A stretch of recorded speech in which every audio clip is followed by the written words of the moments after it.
পিঠে বানাবো। এই দেখো নারকেল ফাটাচ্ছি, দেখছো কি সুন্দর।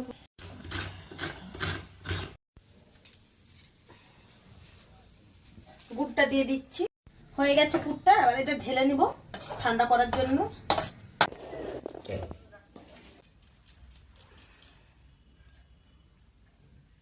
আমি তো দেখছি মোমোর মতোই দেখাচ্ছে। হ্যাঁ, আমাদের আকৃতিকে তো মোমো পিঠা বলেই খাওয়াই। আরেকটা আরেকটা আরেকটা ডিজাইন দেখাচ্ছি, এসব কাছে এসব। এই যে নিলাম, এইভাবে এইভাবে মুড়ে দিলাম, এই দেখো সিঙ্গাড়া টাইপের হয়ে গেল। হ্যাঁ, এটা সিঙ্গাড়া টাইপের। বন্ধুরা, শুভ মকর সংক্রান্তি। আর মকর সংক্রান্তি মানে পিঠে না হলে কি আর হয়?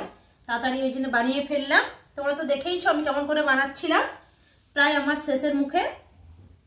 এবার আমি এগুলোকে দুধে ফেলবো। এসো তোমাদেরকে দেখাই।